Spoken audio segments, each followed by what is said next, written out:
Comment faire pour arrêter de trop penser, surtout le soir avant de se coucher? Alors ici, je te propose des exercices de méditation, de respiration, mais là, ce que j'aimerais te dire, c'est que ce qui ne marche pas et qu'on a tendance à faire pour la plupart d'entre nous, c'est d'utiliser les pensées pour calmer les pensées. Qu'est-ce que j'entends par ça?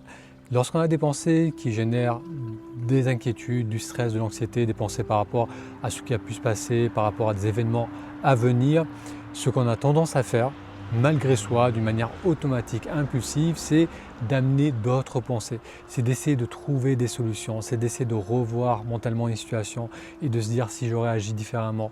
C'est de se projeter mentalement, de se préparer des situations à venir et de se dire comment je vais réagir. Et en ajoutant des pensées sur des pensées, on ne va pas résoudre les pensées, on ne va pas trouver de solution, on ne va pas trouver d'apaisement. Ce qu'on va faire au contraire, c'est accentuer le stress, l'anxiété, nous empêcher de bien dormir, de bien récupérer. Donc, s'il y a quelque chose à retenir, c'est que ajouter des pensées sur des pensées, ça n'aide pas, ça ne fonctionne pas. Pourquoi?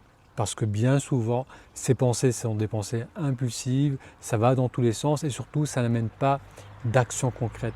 Ce ne sont pas des pensées qu'on fait en conscience, on n'est pas vraiment là, on laisse le mental tourner en roue libre et tout ce que ça fait, c'est que ça génère de plus en plus de tension en soi et de stress, voire d'anxiété.